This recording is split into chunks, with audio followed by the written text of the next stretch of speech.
Greetings from Dipolog City, and this is your friendly channel, LV Amor Cares, and this is your friend Lou Amor. So, dili nga gayon na maghisgot-hisgot kita ni anang the lighter side of life, no? Kay sayod ko nga daghan kayo ang problema karon sa kalibutan sa ato ang mga panimalay apan dili ta magpagalong ni anak nga problema tungod kay natural lang kana, no? Come and go. So, ari kita ni ini karon ang atong gitawag, ang ato karon nga topic may tungod ni anang gitawag og cancer sa bulsa.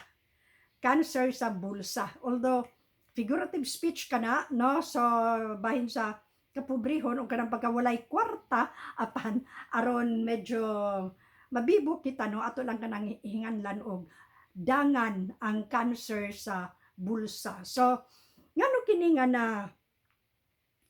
namugna kini nga pagtawag nga cancer sa bulsa tungod ni anak, tungod kay daghan kayo ang nagantos ni anak karon, no, sa ato ang sa kada panimalay diri sa ato ang nasod sa Pilipinas nagantos gayud ni anang cancer sa bulsa, meaning economic problem, no, financial problem nga dili gid kaayo na maagapan.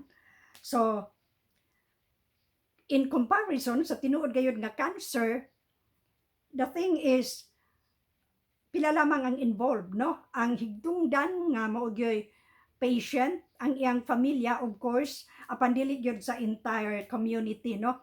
Unlike niya ng cancer sa bulsa nga murag majority sa mga katawan nagsuffer gayud ni anak, no. So atong mahisgot-hisgutan, malakbitan kanang unsay mahitabo kanato kung aduna kitay cancer sa bulsa, no. Unsay mahitabo kanato kung aduna kitay cancer sa bulsa. Ang una ni ana, well, maglisod gayud kita to sustain, no, ang pag-sustain nato sa tong economic unsa ba na stability, magisud gani kita og sa tag ipamahaw, ipaniudto, ipanihapon, no. So mao kanang naa unya daghan kaayo kana nga problema labi na sa mga kabukiran, no, sa atong kana bang rural areas, far-flung areas sa ato ang nasod nagantos gayud ni anang cancer sa bulsa. Mo focus ko sa rural areas, o dapit-dapit diri sa dihang dapitan, no, dili lang kay ko sa urban because ang urban places naa diha ang mga millionaires, naa diha ang mga billionaires, naa diha ang mga famous, so dili kay ko diha mo touch. Ari kita sa kanang kadaghanan gayud nga nag-antos ni anang economic cancer nga gitawag nila cancer sa bulsa, no. So diri sa hilit-hilit nga dapit daghan kaayo ang nag-antos ni ana tungod kay usas mga reason ni ana mao kanang daghan bitaw nga magsuon, daghang magsuon. Kalimitan sa bukid-bukid kung mangutana ka, pila man mo kabuok diri sa inyong balay, nay uban mingon og 15 mi kabuok, no.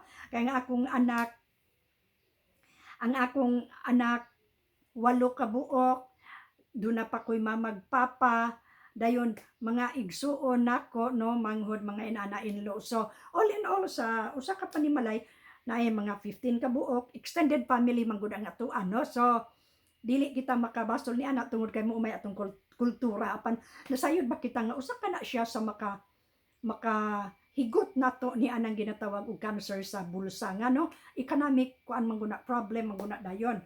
Panalitan usalay nagtrabaho anang usa ka family unya siya ray breadwinner, dayon daghan pagyud kaayo ang baba nga pakanon. So dili nato ikalimod nga mag-antos gayud kita ni anang cancer sa bulsa, no. So daghan kaayo kana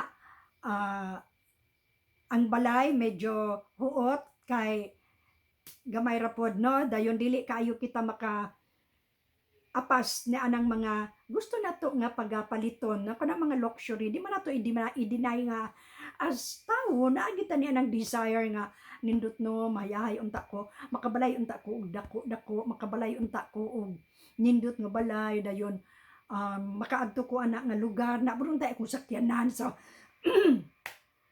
mga ingon anak, no, pero tungod sa kahagipot, tungod sa kalisod, maglisod gid kita ni anak, no, muna gitawag natong cancer sa bulsa. Economic cancer, no. I'm not talking about the real cancer disease, no. Pero makapurdoy sad na siya. kanang dunay cancer sa atong nagka-cancer sa atong pamilya, makapurdoy sad, no? Maka-cancer ginagyapon sa bulsa kay kanang pag chemotherapy na pod ni ana, no? So anyway, mobalik kita sa atong topic gyud nga cancer sa bulsa, which is purely economic, no? So muna nga daghan kayo sa itong mga kaigsuunan nga mulangyaw ari diri sa mga syudad kay manarbaho. There was one time doon ako nahibaw-an nga manarbaho lang gid siya, ang yang reason aron siya makakaon katuloso sa kadlaw kay sa ila lisod gyud kaayo, no? So muna siya labi na kay separated bitaw ang mga parents, muna kalagmitan nga problema, no? So magkabulag-bulag ang mga anak.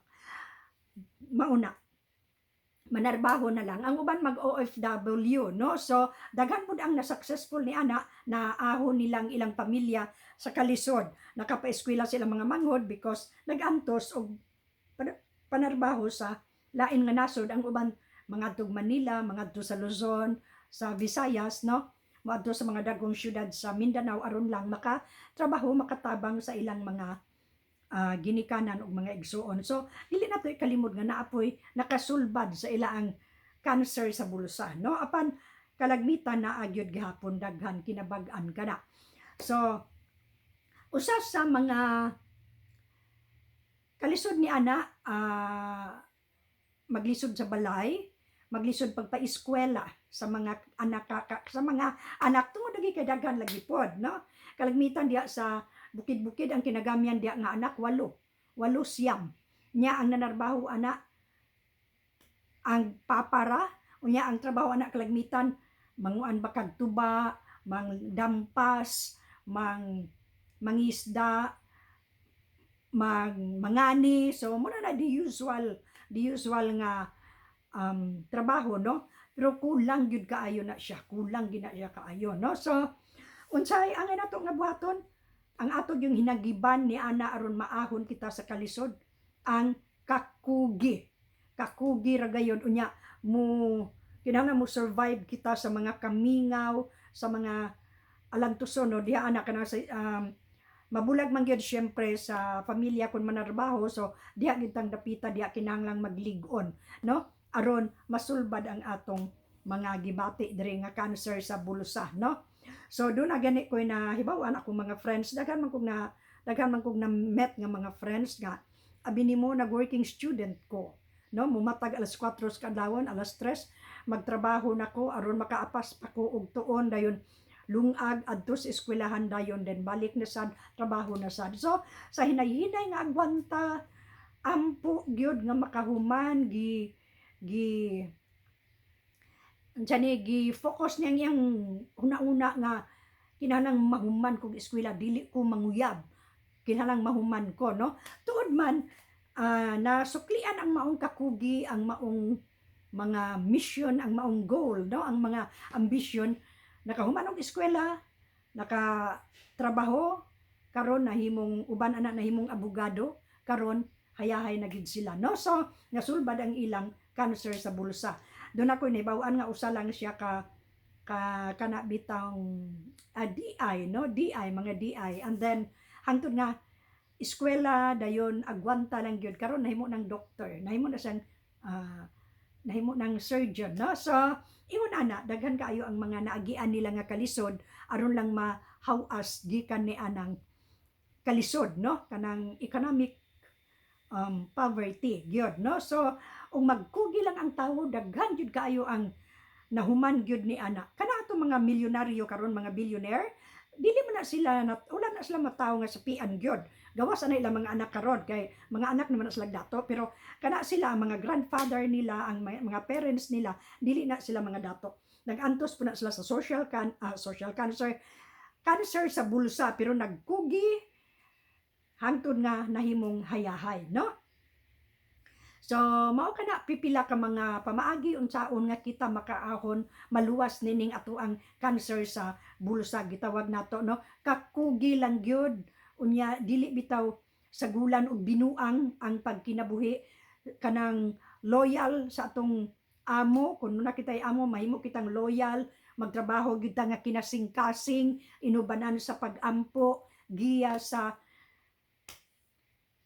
ato ang Dios nga amahan mahuman gyud kita tanan, no?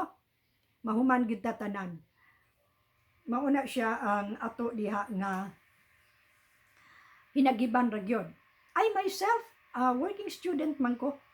Working student ko in line sa ako ang course, no? So, pero nahuman rasad ko, and then hangtod nga nag-retire, so hayahay na pud ko karon, no? Nag-pension ako, considerable amount, so okay lang na siya kaayo. Dili na kaayo ko tantong nag-antos anang cancer sa bulsa, no? Tungod ni ana sa kakugi lang gyud. Kung wala pa ko magkugig eskwela, wala gyud ko karon unya dugangan pa nga kuan ko kanang dunay kapansanan hingsamot na gyud og wala pa koy nahimo sa kinabuhi, no? So ingon ni ana, tanan man yung tao maka-experience niya ng kalisod, cancer sa bulsa matud pa nila, apan kung imo ka ng pulihan og kakugi, encouragement, kinahanglan na doon tay goal nga anang tuiga kinahanglan nga makahawas na ko sa akong kalisod, ako nang mapaeskwelang ako mga igsuon, ako nang mataguyod ang akong ginikanan og hayahay, komportable nga pagpuyo, dili man gani ingon og makapuyo og mansion, pero at least balay nga decente ra pod, no? So ingon ni ana, and then of course dili nato ikalimod nga magdaot man gyud pud ta. Naa man gyud puy ang atong lawas is made of flesh, blood and bones nga dali gyud kaayo mabikil, no? So ambingan usab ang atong mga lawas because health is wealth. Kung ligo na nga atong lawas, wala kitay balatian, dali kay tang pangitag kwarta makahaon gyud ta sa atoang kalisod, no? So maulang kadto ang pipila ka mga butang nga atong hisgot-hisgutan on the lighter side of life kay murag gisumulan ang uban sa mga kabuhi. Although sayod ko nga daghan gyapon ang gustong mo maminaw niya ng about kabuhi, pero mo swerve kita og gamay ari kita sa mga socio-economic na pud nato nga problem, no? Hopefully doon na pud mo nakuha sa ato ang vlog karon. So trabaho lang gyud, trabaho dayon higugmaon ang trabaho, dayon ampo lang gyud. Kung munay atong buhaton gyud, makaluwas ra gyud ta ni anang kalisod sa kinabuhi, no? Na dili magtinapulan. Musayog mata. Matag alas 4 di kay mo matag alas 9 alas 8. Unsa pay mahimo natong trabaho ni ana, no? So matud pa sa atong mga katigulangan kani adto kon dugay gani kaming mong mata mga alas 7 na naa pa sigdaanan mingon dinag pag mata na mo ug magulan og kwarta dili gyud mo makapunit kay dugay kay mo mubakod, no? Di ba? Mo manay mo dayon nay panultihon sa mga karaang tawo, no? So how to solve kanang cancer sa bulsa? Kakugi, determination, ug kanang yung doon na gitay goal sa atong kinabuhi, doon na tay purpose, no? Doon tay purpose, kakugi, purpose, ug kanang mainantuson, pailob, apil na diha.